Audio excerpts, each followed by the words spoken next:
أعوذ بالله من الشيطان الرجيم. بسم الله الرحمن الرحيم. الحمد لله رب العالمين. نشهد أن لا إله إلا الله ونشهد أن محمدا عبده ورسوله. اللهم صل وسلم وبارك على رسولك وحبيبك سيدنا محمد وعلى آله وأصحاب سيدنا محمد وعلى جميع الأنبياء والمرسلين ومن اقتدى بهديهم إلى يوم الدين. أما بعد، فأعوذ بالله من الشيطان الرجيم. بسم الله الرحمن الرحيم. إن الله يأمر بالعدل والإحسان وإيتاء ذي القربى وينهى عن الفحشاء والمنكر والبغي يعظكم لعلكم تذكرون. صدق الله العلي العظيم. صدق وبلغ رسوله النبي الكريم، ونحن على ذلك من الشاهدين الشاكرين، والحمد لله رب العالمين. ആദരണീയരായ സാദാത്തുക്കൾ, ഉലമാക്കൾ, ഉമറാക്കൾ, പ്രിയപ്പെട്ട മോമിനീങ്ങൾ, മോമിനാത്തുകൾ, ഏറ്റവും സ്നേഹം നിറഞ്ഞ മുതഅല്ലിമീങ്ങൾ, യുവാക്കൾ, വിദ്യാർത്ഥികൾ, സുഹൃത്തുക്കൾ, അള്ളാഹുവിൻ്റെ മഹത്തായ അനുഗ്രഹം കൊണ്ട് ഇവിടെ 2-3 ദിവസമായി നല്ല ഇൽമിൻ്റെ മജ്‌ലിസ് സംഘടിപ്പിച്ച് നടന്നുകൊണ്ടിരിക്കുകയാണ്. ഇന്നിപ്പോൾ ഇൻഷാ അല്ലാഹ് ഇനിയും അതേപോലെ റാഷിദ് ബുഖാരി ഉസ്താദും അതുപോലെ മറ്റ് നമ്മുടെ ഫضل ഉസ്താദുമൊക്കെ നിങ്ങളോട് പ്രസംഗിക്കും. ഞാൻ പുല്ലൂക്കര ഉസ്താദിൻ്റെ ആണ്ടിൻ്റെ ദിനമായതുകൊണ്ട് അവിടെ വരെ ഏതായിരുന്നാലും പോകണം. നമ്മുടെ പ്രിയപ്പെട്ട സൂഫി ഹാജി സുഖമില്ലാതെ ആശുപത്രിയിലാണെന്ന് അറിഞ്ഞു. അള്ളാഹു അദ്ദേഹത്തിന് നല്ല ആരോഗ്യവും ദീർഘായുസ് അള്ളാഹുവിൻ്റെ പൊരുത്തത്തിൽ നമുക്കും അവർക്കുമൊക്കെ അള്ളാഹു നൽകട്ടെ. നമ്മുടെ നാട്ടിൽ രോഗമുള്ള, പ്രായമുള്ള ആളുകൾ, അല്ലാതെ രോഗമുള്ളവർ, എല്ലാവരുടെ രോഗവും അള്ളാഹു സുഖപ്പെടുത്തി തരട്ടെ. അള്ളാഹു തആല നമ്മുടെ നാട്ടിൽ നിന്ന് മരിച്ചുപോയ എല്ലാവരുടെ ഖബറിലും, പ്രത്യേകിച്ചും നമ്മുടെ പ്രിയപ്പെട്ട സിനാനിൻ്റെ ഖബറിലുമെല്ലാം സന്തോഷം നൽകട്ടെ. സുഹൃത്തുക്കളെ, ഞാനിപ്പോൾ വരുമ്പോൾ ഇങ്ങനെ വണ്ടിന്ന് പറയുന്നു, നീണ്ട പ്രസംഗമൊക്കെ എനിക്ക് ചെറുപ്പക്കാർ നടത്തണം. ഞാൻ ഏകദേശം 45 കൊല്ലമായി വേദോറിയാൻ തുടങ്ങി. ഈ മുടവന്തേരി തന്നെ ഏകദേശം ഒരു 42 കൊല്ലങ്ങൾക്ക് മുമ്പ് വയല് പറഞ്ഞിട്ടുണ്ട്. അപ്പോൾ കൂടുതൽ സമയം നമുക്ക് ഇനി പഴയ പോലെ മണിക്കൂറുകൾ നീണ്ട പ്രസംഗങ്ങൾ നടത്താൻ കഴിയില്ല. അപ്പോൾ ധാരാളം ചെറുപ്പക്കാർ വളർന്നു വരുന്നുണ്ട്. അൽഹംദുലില്ലാഹ്, സന്തോഷമാണ്. അത്തരം ആളുകളുടെ വയലിന് നല്ല പ്രോത്സാഹനം നൽകണം. നമ്മൾ ഇന്നാൾ വേദ പറഞ്ഞാലേ ഇരിക്കുള്ളൂ, ഇന്നാൾ വേദ പറഞ്ഞാലേ കേൾക്കുള്ളൂ, അങ്ങനത്തെ എല്ലാ ചിന്തകളും നമ്മൾ ഒഴിവാക്കണം. ആര് വേദ പറഞ്ഞാലും അള്ളാഹിൻ്റെ ദീന് പറഞ്ഞാൽ, ദീന് പറയുമ്പോൾ അത് ശ്രദ്ധിച്ച് കേൾക്കണം. ദീനിൻ്റെ അറിവ് എന്ന് പറയുന്നത് എത്ര പഠിച്ചാലും തീരാത്ത അറിവാണ്. ഓരോ ദിവസവും കഴിയുമ്പോൾ നമുക്ക് ധാരാളം പുതിയ പുതിയ അറിവുകൾ നേടിയെടുക്കാൻ മാത്രം തീരാത്ത അറിവുകളുള്ള ഒരു ദീനാണ് പരിശുദ്ധ ദീനുൽ ഇസ്ലാം. നമ്മളെപ്പോഴും വെള്ളിയാഴ്ച ജുമാ ഖുത്ബയിൽ കേൾക്കുന്ന ഒരു ആയത്താണ് ഞാൻ ഓതിയത്. മഹാനായ ഉമർ ഇബ്നു അബ്ദുൽ അസീസ് റളിയല്ലാഹു അൻഹു ഭരണത്തിൽ കയറിയ ഉടനെ പാസാക്കിയതാണ് എല്ലാ വെള്ളിയാഴ്ചയും ജുമാക്ക് ഖുത്ബയിൽ ഈ ആയത്ത് ഓതണം എന്ന്. അത് പാസാക്കാനുണ്ടായ കാരണം മഹാനവറുകൾ ഭരണത്തിൽ കയറി നോക്കുമ്പോൾ ചില പള്ളികളിലൊക്കെ അലി ഇബ്നു അബീ ത്വാലിബ് റളിയല്ലാഹു അൻഹുവിനെ പള്ളിയിലെ മിമ്പറിൽ നിന്ന് ചില ഖതീബുമാര് ലഅനത്ത് ചെയ്യുന്നു. അപ്പൊ അതെന്താണ് കാരണം? അതിന് നേരെ മുമ്പേ ഭരിച്ച ഭരണാധികാരികളുടെ സപ്പോർട്ടോടുകൂടി ചില പണ്ഡിതന്മാർ അലി റളിയല്ലാഹു അൻഹുവിനെതിരെ മിമ്പറിൽ വെച്ച് ലഅനത്ത് പറയും. നബി സല്ലല്ലാഹു അലൈഹി വസല്ലം തങ്ങൾ മുൻകൂട്ടി പറഞ്ഞൊരു കാര്യമാണ്, ഖിയാമത്ത് നാൾ ആകുമ്പോൾ വരാനുണ്ടാകുന്ന 15 അടയാളങ്ങൾ ഒരു ഹദീസിൽ നബി സല്ലല്ലാഹു അലൈഹി വസല്ലം തങ്ങൾ എണ്ണി പറഞ്ഞു. ഇദാ കാനൽ മഗ്നമു ദിവലൻ വൽ അമാനത്തു മഗ്നമൻ വസ്സകാത്തു മഗ്റമൻ വഅതാഅ അർ-റജുലു സൗജതഹു വഅഖ ഉമ്മഹു വബറ സദീഖഹു ودفع أباه وارتفعت الأصوات في المساجد وكان زعيم القوم أرذلهم وكرم الرجل مخافة شره ولبس الحرير وظهرت القينات والمعازف ولعن آخر هذه الأمة أولها. ഇങ്ങനെ 15 അടയാളം ഖിയാമത്ത് നാളിന്റെ മുമ്പുണ്ടാകുന്നത്. ഒന്ന്, പൊതുസ്വത്ത് സ്വന്തം സ്വത്ത് പോലെ അനധികൃതമായി ഉപയോഗിക്കുന്ന കാലഘട്ടം വരും. അതേപോലെ അമാനത്തായി ഓരോരുത്തർക്കും ഉത്തരവാദിത്തമായി സൂക്ഷിക്കപ്പെടുന്ന സ്വത്തുക്കൾ അതിൻ്റെ അമാനത്ത് ഇല്ലാത്ത രൂപത്തിലുള്ള കൈകാര്യങ്ങൾ വരും. വസ്സകാത്തു മഗ്റമൻ, സാധുക്കളായ ആളുകൾക്ക് നൽകേണ്ട സക്കാത്ത് അത് കൃത്യമായി കൊടുക്കാതെയും കൊടുക്കേണ്ടതുപോലെ കൊടുക്കാതെയും അത് കടമായിട്ട് കെട്ടിക്കിടക്കും. അങ്ങനെ തുടങ്ങി നബി സല്ലല്ലാഹു അലൈഹി വസല്ലം 15 ലക്ഷണങ്ങൾ ഖിയാമത്ത് നാൾ. വഅതാഅ അർ-റജുലു സൗജതഹു, ഭർത്താവ് ഭാര്യയെ അനുസരിച്ച് അവളുടെ ഇഷ്ടം പോലെ ജീവിക്കാൻ അനുവദിച്ചു കൊടുക്കുന്ന കാലഘട്ടം വരും. ഭർത്താവിന് ഭാര്യയെ അനുസരിക്കേണ്ടി വരുന്ന ഒരു കാലഘട്ടം.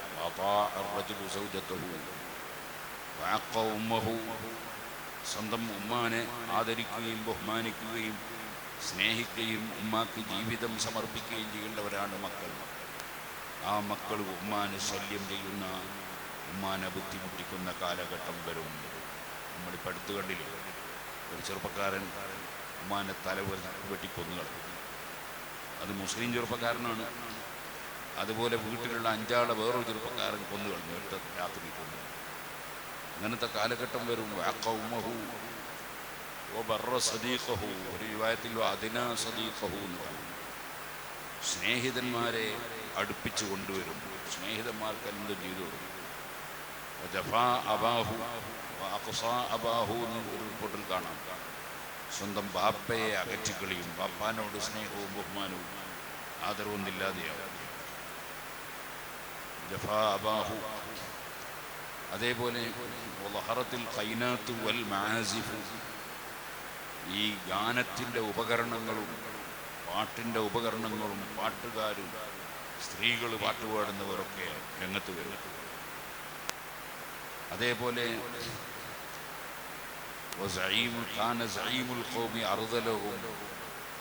പല സമൂഹത്തിനും നേതൃത്വം കൊടുക്കുന്ന നേതാക്കൾ ഒരു വിവരവും ഇല്ലാത്തവരും അതുപോലെ ആളുകൾക്കിടയിൽ വളരെ നിന്ദ്യരായി തീർന്ന ആളുകളും വലിയ വലിയ പോസ്റ്റുകളിലേക്ക് നിയോഗിക്കപ്പെടും. അങ്ങനെ അവർ വലിയ നേതാക്കളായി.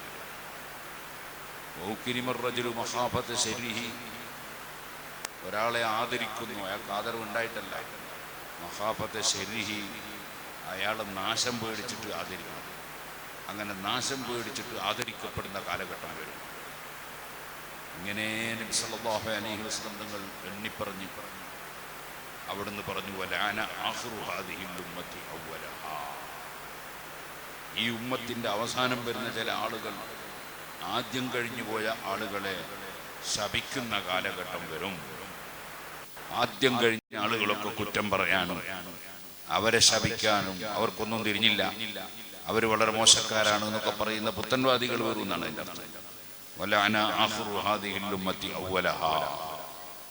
നബി സല്ലല്ലാഹു അലൈഹി നിങ്ങൾ പറഞ്ഞു ആ സമയത്ത് പല മുസീബത്തുകളും വരും.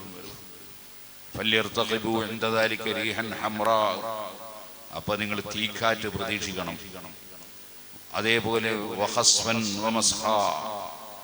അതുപോലെ ഭൂമി കുലുങ്ങി ഭൂമി ആളുകളെ പിടിച്ച് വിഴുങ്ങിക്കളയുന്ന ഭൂകമ്പങ്ങളും ഭൂമി പിടിച്ച് വിഴുങ്ങലൊക്കെ നടക്കും. അതുപോലെ ആളുകൾ കോലം മാറി പോകൽ വരും. ഇങ്ങനത്തെ പല മുസീബത്തുകളും ആ കാലഘട്ടത്തിൽ വരും എന്ന് നബി സല്ലല്ലാഹു അലൈഹി വസല്ലം തങ്ങൾ പറഞ്ഞു. അപ്പോ ആ സംഗതി അത് വളരെ നേരത്തെ തന്നെ നബി സല്ലല്ലാഹു അലൈഹി വസല്ലം തങ്ങൾ വരിക എന്ന് പറഞ്ഞാൽ തന്നെ ഖിയാമത്ത് നാളിന്റെ അലാമത്താണ്. കാരണം അവസാനത്തെ നബിയാണ് മുഹമ്മദ് റസൂലുള്ളാഹി സ്വല്ലല്ലാഹു അലൈഹി വസല്ലം. ഖിയാമത്ത് നാൾ അടുത്തു എന്നുള്ളതിന്റെ തെളിവാണ്. ആ അടുപ്പം പിന്നെ ഇങ്ങനെ കൂടുതൽ കൂടുതൽ അടുത്ത് ഇങ്ങനെ വരികയാണ്. അപ്പൊ അലി റളിയല്ലാഹു അൻഹുവിനെ ശപിക്കുന്ന ചില ഖതീബുമാര് മിമ്പറിൽ വെച്ച് ലഅനത്ത് ചെയ്യുന്നത് ഉമർ ഇബ്നു അബ്ദുൽ അസീസ് റളിയല്ലാഹു അൻഹുവിന്റെ ശ്രദ്ധയിൽപ്പെട്ടു. ഉമർ ഇബ്നു അബ്ദുൽ അസീസ് റളിയല്ലാഹു അൻഹു വലിയ മഹാനായ ഒരു ഭരണാധികാരിയായിരുന്നു. മഹാനവറുകൾ ഭരണം തീരെ ഇഷ്ടപ്പെട്ട ആളല്ല. ഒരിക്കലും എനിക്കൊരു ഭരണം വേണമെന്ന് ആഗ്രഹിച്ചിട്ടില്ല, ആഗ്രഹിക്കുന്ന ആളുമല്ല. പക്ഷേ അതിന്റെ നേരെ മുമ്പത്തെ ഭരണാധികാരി അദ്ദേഹം എന്ത് ചെയ്തു, ഒരു എഴുതി വെച്ച് ഇത് പൊളിച്ചു നോക്കൽ ഞാൻ മരിച്ചിട്ടേ പറ്റുള്ളൂ എന്ന് പറഞ്ഞിട്ട് എഴുതി ഒപ്പിട്ട് വെച്ചു. ആ എഴുത്ത് തുറന്നു നോക്കുമ്പോൾ അടുത്ത ഭരണാധികാരിയായിട്ട് ഉമർ ഇബ്നു അബ്ദുൽ അസീസ് റളിയല്ലാഹു അൻഹുവിനെ നിശ്ചയിച്ചതാണ് എഴുത്തിലുള്ളത്. അപ്പൊ പിന്നെ മഹാനവറുകൾ അത് ഏറ്റെടുക്കാൻ മടിച്ചു.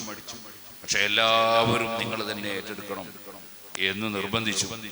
അങ്ങനെയാണ് ഉമർ ഇബ്നു അബ്ദുൽ അസീസ് റളിയല്ലാഹുവിന്റെ ഭരണം ഏറ്റെടുക്കുന്നത്.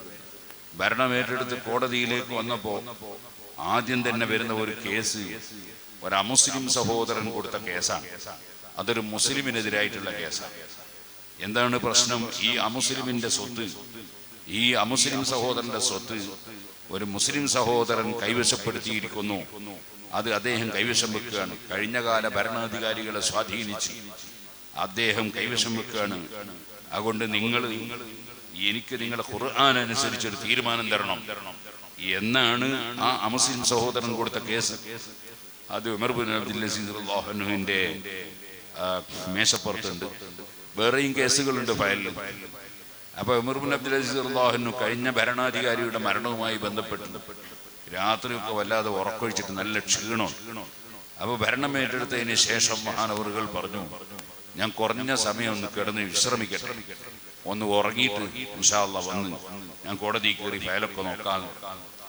അപ്പോൾ ഉമർ ഇബ്നു അബ്ദുൽ അസീസ് റളിയല്ലാഹുവിന്റെ മകൻ വന്നിട്ട് ബാപ്പാനോട് പറഞ്ഞു, ബാപ്പ അങ്ങനെ പറ്റൂല, നിങ്ങൾ ഇപ്പൊ തന്നെ കോടതി കയറിയിട്ട് ഫയൽ നോക്കണം. കാരണം എന്താണ്? നിങ്ങളിപ്പോ പറഞ്ഞത് ളുഹർ നിസ്കരിച്ചതിന്റെ ശേഷം ഫയൽ നോക്കാന്നാണ്. നിങ്ങൾക്ക് ളുഹർ നിസ്കരിക്കുന്നത് വരെ ആയുസ്സുണ്ട് എന്നത് എനിക്ക് ഗ്യാരണ്ടി ഉണ്ടോ? നിങ്ങൾ അള്ളാഹുവിന്റെ കോടതിയിൽ എത്തുമ്പോ അള്ളാഹു തആല നിങ്ങൾക്ക് അധികാരം കിട്ടിയിട്ട് ആ അധികാരം ഉപയോഗപ്പെടുത്തി ഓരോരുത്തരുടെയും അവകാശം കൊടുക്കാതെ നിങ്ങൾ വിശ്രമിക്കാൻ പോയ രാജാവല്ലേ എന്ന് നിങ്ങളോട് ചോദിച്ചാൽ, നിങ്ങൾ ഈ ളുഹറിന്റെ ശേഷം ഫയൽ എടുക്കുന്നതിന് മുമ്പ് മരിച്ചുപോയാൽ നിങ്ങൾ എന്ത് ചെയ്യും ബാപ്പ? ബാപ്പ ഇപ്പൊ തന്നെ ഈ ക്ഷീണമൊന്നും നോക്കണ്ട, ബാപ്പ ഇപ്പൊ തന്നെ കേസുകൾ ഫയൽ എടുക്കണം. അപ്പൊ ഉമർ ഇബ്നു അബ്ദുൽ അസീസ് റളിയല്ലാഹു അൻഹു മകനെ പിടിച്ചൊന്ന് ചുംബിച്ചു. എന്നിട്ട് പറഞ്ഞു, അൽഹംദുലില്ലാഹില്ലദീ വഹബ ലീ മിൻ ഔലാദി മൻ യുഈനുനി അലാ ദീനി. എന്റെ ദീനിന്റെ കാര്യത്തിൽ എന്നെ സഹായിക്കുന്ന ഒരു മകനെ അല്ലാഹു തആല എനിക്ക് തന്നല്ലോ, വലിയ സന്തോഷം, അൽഹംദുലില്ലാഹ് എന്ന് പറഞ്ഞു ഉമർ ഇബ്നു അബ്ദുൽ അസീസ് റളിയല്ലാഹു അൻഹു അല്ലാഹുവിനെ സ്തുതിച്ചു. കാരണം എല്ലാം കൊടുക്കുന്നവനും തടയുന്നവനും അല്ലാഹുവാണല്ലോ, എല്ലാം പടച്ചവന്റെ അടുക്കൽ നിന്നാണല്ലോ, അവനല്ലാതെ കൊടുക്കുന്നവനും തടയുന്നവനും ഇല്ലല്ലോ. ഖദരി ഖൈരിഹി വശരിഹി മിനല്ലാഹി തആല എന്ന് നമ്മൾ 1ാം ക്ലാസ് മുതലേ പഠിച്ചു വന്നതാണ്. അല്ലാഹുവാണ് എല്ലാ ഖൈറും തരുന്നവൻ, അല്ലാഹുവാണ് ഏത് ശർറും സൃഷ്ടിച്ചു തരുന്നവൻ. അല്ലാഹു നമുക്ക് ഖൈർ തരട്ടെ. അപ്പോ ഉമർ ഇബ്നു അബ്ദുൽ അസീസ് റളിയല്ലാഹു അൻഹു അല്ലാഹുവിനെ സ്തുതിച്ചു, എനിക്ക് ഇങ്ങനെ ഒരു മകനെ കിട്ടിയല്ലോ എന്ന സന്തോഷം കൊണ്ട് സ്തുതിച്ചു. അങ്ങനെ കോടതി കയറി ഫയല് നോക്കിയപ്പോൾ ആദ്യം തന്നെ കിട്ടിയ ഫയൽ ഇതാണ്. ഒരു അമുസ്ലിം സഹോദരൻ മുസ്ലിമായ ഒരു മനുഷ്യനെതിരെ കൊടുത്ത കേസാണ്. ബഹുമാനപ്പെട്ട ഒരു ഫയലൊക്കെ നോക്കി അതിന്റെ തെളിവുകളൊക്കെ നോക്കിയപ്പോ ആ അമുസ്ലിം കൊടുത്ത കേസ് ശരിയാണ്. ഈ മുസ്ലിമായ മനുഷ്യൻ അദ്ദേഹത്തിന്റെ സ്വത്ത് കൈവശം വെച്ച് കൂടാണ്, അദ്ദേഹം അനധികൃതമായി കൈവശം വെക്കുകയാണ് എന്ന് തെളിവ് മുഖേന ഉമർ ഇബ്നു അബ്ദുൽ അസീസ് റളിയല്ലാഹു അൻഹുവിന് ബോധ്യപ്പെട്ടു. ആദ്യമായി എടുക്കുന്ന തീരുമാനം ഒരു അമുസ്ലിമിന് അനുകൂലമാണ്, ഒരു മുസ്ലിമിന് പ്രതികൂലമാണ്. അതാണ് ഇസ്ലാമിന്റെ പവർ, ഇസ്ലാമിന്റെ മഹത്വം അതാണ്. ഇസ്ലാമിൽ വർഗീയതയില്ല. ഇസ്ലാം എപ്പോഴും നീതിയുടെ മതമാണ്. എല്ലാവർക്കും നീതി, മുസ്ലിമിനും അമുസ്ലിമിനും, ചെറിയവർക്കും വലിയവർക്കും, അത് എല്ലാവർക്കും നീതി. അതാണ് ഇസ്ലാമിന്റെ ഏറ്റവും വലിയ ഒരു പ്രത്യേകതയാണ്. അതുകൊണ്ട് തന്നെ മഹാനവറുകൾ ആ കേസും അങ്ങനെ തന്നെ ഫയലിൽ തീരുമാനമെടുത്തു. മുസ്ലിമിനോട് പറഞ്ഞു തിരിച്ചു കൊടുക്കണം അദ്ദേഹത്തിന്റെ സ്വത്ത്. കാരണം അള്ളാഹുവിനെ മാത്രം ഭയപ്പെടുന്ന ഭരണാധികാരിയാണ് ഉമർ ഇബ്നു അബ്ദുൽ അസീസ് റളിയല്ലാഹു അൻഹു. ആരെയും സോപ്പിടാനോ ആരെങ്കിലും തൃപ്തിപ്പെടുത്താനോ പോകില്ല. അതിനൊന്നും യാതൊരു അർത്ഥവുമില്ല.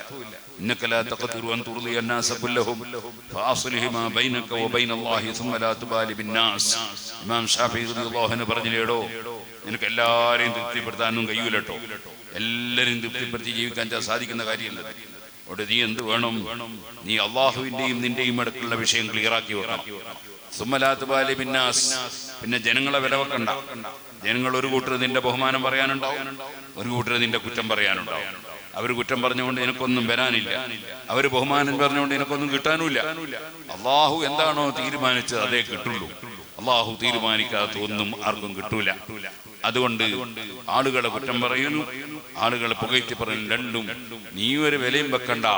നീ അള്ളാഹുവിന്റെയും നിന്റെയും അടുത്തുള്ള വിഷയം നന്നാക്കി വെക്കണം എന്ന് ഇമാം ഷാഫിഈ റളിയല്ലാഹു അൻഹു വസിയത്ത് ചെയ്തില്ലേ. അപ്പോ ഉമർ ഇബ്നു അബ്ദുൽ അസീസ് റളിയല്ലാഹു അൻഹു ആ ഒരു ആശയക്കാരനാണ്. വേറെ ആരെയും തൃപ്തിപ്പെടുത്താനൊന്നുമില്ല, അള്ളാഹുവിനെ തൃപ്തിപ്പെടുത്തണം.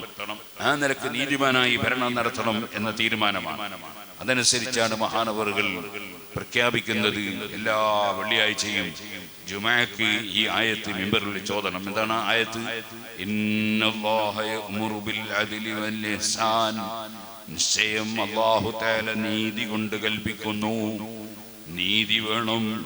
അതേ മുസ്ലിമിനോടും അമുസ്ലിമിനോടും നീതി വേണം, വലിയവരോടും ചെറിയവരോടും നീതി വേണം, ഭർത്താവിനോടും ഭാര്യയോടും നീതി വേണം, അയൽവാസിയോടും ദൂരെയുള്ളവനോടും നീതി വേണം, കൂടെ തൊഴിലെടുക്കുന്നവനോട് നീതി വേണം. നമ്മൾ ആർക്കു വേണ്ടിയാണോ തൊഴിലെടുക്കുന്നത് ആ മുതലാളിയോട് നീതി വേണം. എല്ലാവരും നീതിപൂർവമായി ജീവിക്കണം. അള്ളാഹുവിന്റെ കൽപ്പനയാണ് ഇന്നല്ലാഹ യഅ്മുറു ബിൽ അദ്ൽ. അള്ളാഹു നീതി കൊണ്ട് കൽപ്പിക്കുന്നു. നമ്മൾ അനീതി ചെയ്യാൻ പാടില്ല. നമ്മുടെ ഒരു ഭാര്യ, ആ ഭാര്യക്ക് എല്ലാ സന്തോഷവും കൊടുക്കേണ്ടത് ഭർത്താക്കന്മാരാണ്. അതെ, ഖുർആൻ പറഞ്ഞത് വഅശ്റുഹുന്ന ബിൽ മഅറൂഫ്. ഭാര്യമാരോട് നല്ല നിലക്ക് പെരുമാറണം എന്നാണ് ഖുർആൻ പറഞ്ഞത്. നമ്മളെ സംബന്ധിച്ചിടത്തോളം നമ്മുടെ ഭാര്യമാരോട് നമുക്ക് വലിയ കടപ്പാടാണ്. ഞാനിത് വെറുതെ പറയല്ല, എനിക്ക് കടപ്പാടുണ്ട്, അതുകൊണ്ടാ പറയുന്നത്. ഏകദേശം നമ്മളെല്ലാവർക്കും ഭാര്യമാരോട് കടപ്പാടുണ്ടാവും. എന്താണ് കടപ്പാട്? നമുക്ക് അവർ ഭക്ഷണം പാകം ചെയ്തു തരുന്നുണ്ട്. നമുക്ക് അവർ ഭക്ഷണം പാകം ചെയ്തു തരില്ല, അവർക്ക് നിർബന്ധമൊന്നുമില്ല.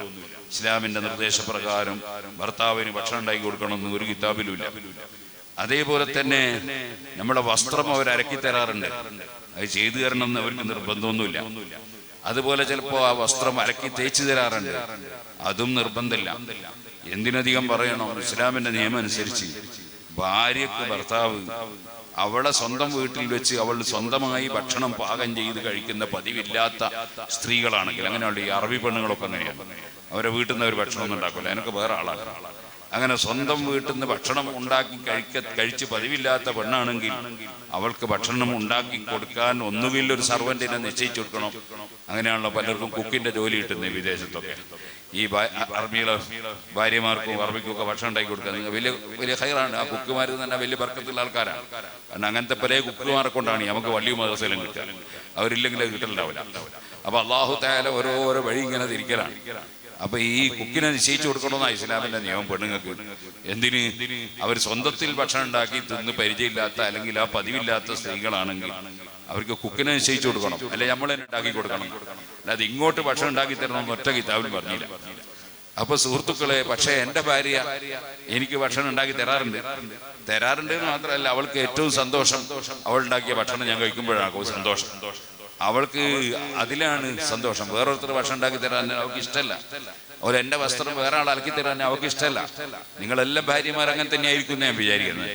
അവർക്ക് അവർ തന്നെ, നിങ്ങളെങ്ങാനും നിങ്ങളെ വസ്ത്രം അയച്ചിട്ട് വേറൊരു സ്ത്രീക്ക് അലക്കാൻ കൊടുത്താൽ കുലുമാല് തീരലുണ്ടാവില്ല. അപ്പോ എന്താണ്, അവർക്ക് ഭർത്താവിനോടുള്ള അങ്ങേയറ്റത്തെ സ്നേഹമാണ്. അതിന്റെ പേരിൽ അങ്ങനത്തെ കാര്യങ്ങളൊക്കെ അവർ ചെയ്യും. അപ്പൊ ഇങ്ങനെയൊക്കെ നമുക്ക് ഇങ്ങോട്ട് ചെയ്തു തരുമ്പോ അവരോട് നമുക്ക് കടപ്പാടായില്ലേ? ഇങ്ങോട്ട് ചെയ്തു തരേണ്ടതിൽ നിർബന്ധമില്ലാത്ത കാര്യമൊക്കെ ഒരാൾ ചെയ്തു തരുമ്പോ അവരോട് പിന്നെ കടപ്പാടായില്ലേ? അപ്പൊ ഭാര്യനോട് വലിയ കടപ്പാടുള്ളവരാണ് ഭർത്താക്കന്മാർ. പക്ഷെ പലരെയും ധാരണ തിരിച്ചാണ്. ഭാര്യക്ക് ഭർത്താവിനോട് വലിയ കടപ്പാടുണ്ട് എന്നാണ്. അതില്ലാന്ന് ഞാൻ പറയുന്നില്ല. ഭാര്യക്ക് ഭർത്താവിനോടും കടപ്പാടുണ്ട്, ഭർത്താവിന് ഭാര്യയോടും കടപ്പാടുണ്ട്. പക്ഷെ ഭാര്യക്ക് ഭർത്താവിനുള്ള കടപ്പാട് എന്താ അറിയോ? തുണി അലക്കി കൊടുക്കണമെന്നല്ല, പിന്നെന്താണ് കുഞ്ഞിപ്പത്തിൽ വരുത്തി കൊടുക്കണോ, അങ്ങനെയൊന്നല്ല. പിന്നെ എന്താണ്, ഭർത്താവ് വിളിക്കുന്ന സമയത്ത് വിളിക്കുമ്പോ പോയിക്കൊള്ളണം. അതാണ് ഭർത്താവിനോടുള്ള ഭാര്യയുടെ കടപ്പാട്. അതേപോലെ ദീനിന്റെ ചുറ്റുപാടിൽ ജീവിക്കാൻ വേണ്ടി, ദീനനുസരിച്ച് ജീവിക്കാൻ വേണ്ടി ഭർത്താവ് പറയുമ്പോൾ അതനുസരിക്കണം. എന്നല്ലാതെ നമുക്ക് കുറെ പരിപാടികളൊക്കെ ഇങ്ങനെ അധ്വാനിച്ച് ചെയ്തു തരണം എന്നില്ല. അപ്പൊ നമ്മൾക്ക് വിളിക്കുമ്പോൾ അവർ വരണം. അത് എത്രത്തോളം എന്ന് ചോദിച്ചാൽ, ഒരു ഭാര്യ അവര് സുന്നത്ത് നോമ്പ് എടുക്കുമ്പോൾ ഭർത്താവിനോട് ചോദിക്കണം. ചോദിക്കാതെ എടുക്കാൻ പാടില്ല. കാരണം പിറ്റേന്ന് രാവിലെ, പിറ്റേന്ന് പകല് അവൻ്റെതായ ആവശ്യത്തിന് വേണ്ടി അവൻ വിളിച്ചാൽ പോകേണ്ടി വരും. അങ്ങനെ വരുമ്പോൾ ചിലപ്പോൾ നോമ്പ് മുറിഞ്ഞു പോകും. അപ്പൊ അതുകൊണ്ട് നോമ്പെടുക്കുന്നതിന് മുമ്പ് സമ്മതം ചോദിക്കണമെന്നാണ് ഭർത്താവിനോട്. കാരണം അന്ന് എന്നെ എടുക്കണമെന്നില്ലല്ലോ, വേറെ ഒരു ദിവസം എടുക്കാലോ. അവൻ ഭർത്താവിന്റെ സമ്മതം ഇല്ലാതെ, കാരണം ഭർത്താവിന് അവരുടെ ശരീരം സമർപ്പിക്കുക എന്ന ഒരു കടപ്പാട് അവർക്കുണ്ട്. അപ്പൊ ഒരിക്കലും ഭാര്യ ഭർത്താവിനോട് പിണങ്ങാൻ പാടില്ല, ഭർത്താവ് വിളിച്ചാൽ പോകാതിരിക്കാൻ പാടില്ല.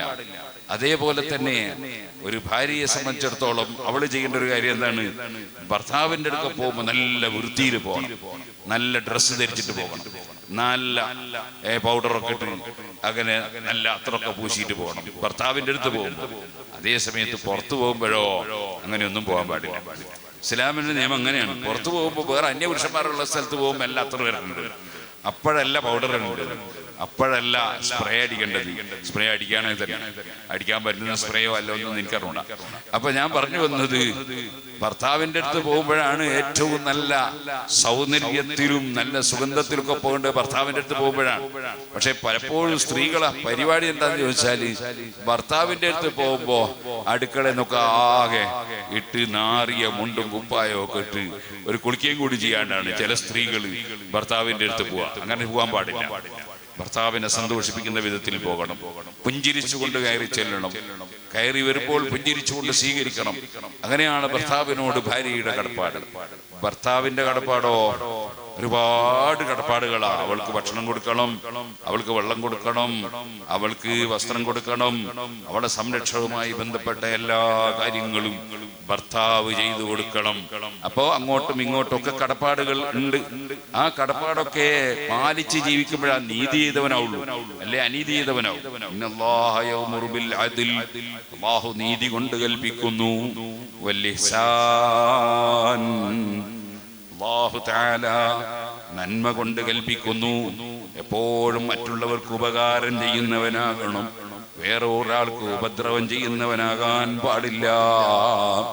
അൽഹംദുലില്ലാഹ്. ചില മനുഷ്യന്മാരുണ്ട്, അവരുടെ പരിപാടി എന്താണ്, അവരെപ്പോഴും ഇങ്ങനെ ഏതെങ്കിലും ഒരു പെൺകുട്ടീനെ കല്യാണം കഴിപ്പിക്കാണ്ടെങ്കിൽ പുതിയാപ്പളിനെ കാണിച്ചു കൊടുക്കും. ഒരു ആൺകുട്ടി കല്യാണം കഴിക്കാണ്ടെങ്കിൽ അതെ അതിനൊരു പുതിയ പെണ്ണിനെ കാണിച്ചു കൊടുക്കും. ഇങ്ങനെ ചില ആൾക്കാരെ നാട്ടിൽ നമുക്ക് കാണാം. അത് ഈ പൈസക്കൊന്നുമല്ല, ഏജന്റായിട്ട് ബ്രോക്കർ വഴിയൊന്നുമല്ല, മറിച്ച് അവര് അങ്ങനെ ഒരു സ്വഭാവമുള്ള ചില ആൾക്കാരെ കാണാം. അതൊരു നല്ല പരിപാടിയാണ്. നന്മ പ്രവർത്തിക്കുന്ന ഭാഗത്തിൽ പെട്ടതാണ്. ഇതുപോലെ നമ്മളെ സാന്ത്വന പ്രവർത്തനങ്ങൾ അത് ഇഹ്സാനിന്റെ ഭാഗമാണ്. ജനങ്ങൾക്ക് ഉപകാരം ചെയ്യുക, ഗുണം ചെയ്യുക. ഇന്നല്ലാഹ യഅ്മുറു ബിൽ അദ്ലി വൽ ഇഹ്സാൻ. ഇതുപോലെ പഴയ കാലത്തുണ്ടായിരുന്നു. എൻ്റെ കുട്ടിക്കാലത്തൊക്കെ ഈ റമദാൻ മാസത്തിൽ അത്താഴം കഴിക്കേണ്ട സമയത്ത് ഉറങ്ങിപ്പോകും. ഇന്നത്തെ പോലെ ഈ മൊബൈൽ ഫോണും അതുപോലെ തന്നെ അതിൽ അലാറടികളൊന്നും ഇല്ല, അന്ന് അതുപോലത്തെ പരിപാടിയൊന്നും ഇല്ല. അപ്പൊ പിന്നെ പണ്ട് കാലത്തുള്ള എന്താണെന്ന് വെച്ചാൽ പ്രായമുള്ളവരോട് ചോദിച്ചാൽ അറിയാം, ചിലപ്പോ ഒരു ചെണ്ടയും മുട്ടി പോക്കുണ്ട്, ഒരു ബാൻഡ് മുട്ടി പോകുന്ന കുറെ ആൾക്കാരുണ്ട്. കൊൽച്ചക്ക് എന്തിന് ആളുകളെ ഉറക്കളിക്കാൻ. ഇവിടെ ഒക്കെ ഉണ്ടായിരുന്നു അല്ലേ? അതെ, ഉണ്ടായിരുന്നു. ഇപ്പൊ പുതിയ തലമുറക്ക് ഒന്നും പറഞ്ഞാൽ മനസ്സിലാവില്ല. അപ്പോ ഇന്നത്തെ പോലെ അലാറും ഫോണൊന്നും ഇല്ലാത്ത കാലാണ്. അപ്പൊ ചിലപ്പോ നമ്മൾ ഉറക്ക് കളിഞ്ഞ് നോക്കുമ്പോ അപ്പുറത്തപ്പുറയിൽ ഉറക്ക് തെളിഞ്ഞ് വിളക്കൊന്നും കത്തിച്ചിട്ടില്ല എന്ന് കണ്ടാൽ അവിടെ പോയിട്ട് അവരെ എന്ത് ചെയ്യുക, അത്താഴത്തിന് വിളിച്ചു കൊടുക്കുക. വലിയ സന്തോഷമല്ലേ, വലിയ ഉപകാരമല്ലേ? അവ എസ്സാല് തന്നെ ഒന്നും രണ്ടും സംഗതിയൊന്നുമല്ല. നമുക്ക് എന്തെല്ലാം ഗുണങ്ങൾ മറ്റവർക്ക് ചെയ്തു കൊടുക്കാൻ പറ്റുമോ അതെല്ലാം ചെയ്തു കൊടുക്കുന്ന. അതാണ് ഇന്നല്ലാഹ യഅ്മുറു ബിൽ അദ്ലി വൽ ഇഹ്സാൻ വഈതാഇ ദിൽ ഖുർബാ. അടുത്തവർക്ക് കൊടുക്കണം. അടുത്തവർ എന്ന് പറഞ്ഞാൽ അടുത്ത അയൽവാസികളുണ്ട്, അവർക്ക് കഴിവിന്റെ പരമാവധി കൊടുക്കണം. നമ്മുടെ വീട്ടിൽ നല്ലൊരു ഭക്ഷണം ഉണ്ടാക്കി കുറച്ച് അയൽവാസിക്ക് കൊടുത്തേക്കുക, അത് വലിയ സംഗതിയാണ്. നബി സല്ലല്ലാഹു അലൈഹി വസല്ലം പറഞ്ഞില്ലേ, നിങ്ങൾ എന്ത് ചെയ്യണം, തഹാദു, നിങ്ങൾ ഹദിയ കൊടുത്തേക്കാം, അങ്ങോട്ടും ഇങ്ങോട്ടും ഹദിയ കൊടുത്തേക്കാം. അപ്പൊ നമ്മുടെ നാട്ടിൽ നല്ലൊരു അപ്പം ഉണ്ടാക്കി, അപ്പൊ അടുത്തവരെല്ലാം കൊടുത്തേക്കുക. വലിയ കൂലി കിട്ടുന്ന സംഗതിയാ. അതിന്റെ പുറമെ നബിതങ്ങൾ പറഞ്ഞ തഹാബു, നിങ്ങൾക്ക് പരസ്പരം നല്ല സ്നേഹം ഉണ്ടാവും. ഹദിയ കൊടുത്താൽ സ്നേഹം ഉണ്ടാവും. അപ്പോ അങ്ങോട്ടും ഇങ്ങോട്ടും ഒക്കെ ഹദിയ കൊടുത്തേക്ക്. ഇപ്പോഴും അറബിക്ക് സ്വഭാവമുണ്ട്. അറബികൾ റമദാനിലൊക്കെ നിങ്ങൾക്ക് വൈകുന്നേരം ആയാൽ തൊട്ടടുത്ത വീട്ടിലും കുടുംബത്തിലും ഒക്കെ അവര് അരീസ കൊടുത്തേക്കും, അതുപോലെ തന്നെ ബിരിയാണി കൊടുത്തേക്കും, അവരവർക്ക് ഇങ്ങോട്ടും കൊടുത്തേക്കും. അങ്ങനെ അങ്ങോട്ടും ഇങ്ങോട്ടും ഹദിയ കൊടുക്കുക. നബി സല്ലല്ലാഹു അലൈഹി വസല്ലം പഠിപ്പിച്ചത് വലിയ നല്ല സ്വഭാവമാണ്. ഹദിയ കൊടുത്തേക്കുക. തഹാദു തഹാബു, പരസ്പരം സ്നേഹം ഉണ്ടാക്കാൻ പറ്റുന്ന സംഗതിയാണ് നബി സല്ലല്ലാഹു അലൈഹി വസല്ലം പറഞ്ഞു. അതുപോലെ ഇഹ്സാൻ എന്ന് പറഞ്ഞത് അതിൽ രോഗികൾ അവരെ ശുശ്രൂഷിക്കുക, അതുപോലെ മരിച്ചവരെ ഖിദ്മത്ത് എടുക്കുക, അതുപോലെ മരിച്ച വീട്ടിൽ ചിലപ്പോൾ മരിച്ച കുടുംബങ്ങൾ ഭക്ഷണമൊന്നും കഴിക്കാതെ ഉണ്ടാവും, അവർക്ക് ഭക്ഷണമൊക്കെ ഉണ്ടാക്കി കൊണ്ടു കൊടുക്കുക, എന്നിട്ട് അവരോട് ഭക്ഷണം നിർബന്ധിച്ച് കഴിപ്പിക്കുക. അങ്ങനെ തുടങ്ങിയിട്ട് എന്തെല്ലാം നന്മകൾ ചെയ്യാൻ പറ്റുമോ അതൊക്കെ ചെയ്യണം. അതൊക്കെ മുസ്ലിം വ്യത്യാസമന്യേ അങ്ങോട്ടും ഇങ്ങോട്ടും ചെയ്യേണ്ട സംഗതികളാണ്. അതെ, ഇഹ്സാൻ. ഇന്നല്ലാഹ യഅ്മുറു ബിൽ അദ്ലി വൽ ഇഹ്സാൻ വഈതാഇ ദിൽ ഖുർബാ. കുടുംബങ്ങൾക്ക് അടുത്തവർക്ക് കൊടുക്കണം. കുടുംബത്തെ അവഗണിക്കാൻ പാടില്ല. ഒരിക്കലും കുടുംബം തമ്മിൽ തെറ്റിപ്പോകാൻ പാടില്ല. കുടുംബങ്ങൾക്കിടയിൽ എപ്പോഴും നല്ല രജ്ഞിപ്പായിരിക്കണം. തമ്മിൽ കുടുംബം തെറ്റുന്നവരാണോ സ്വർഗത്ത് കടക്കൂല.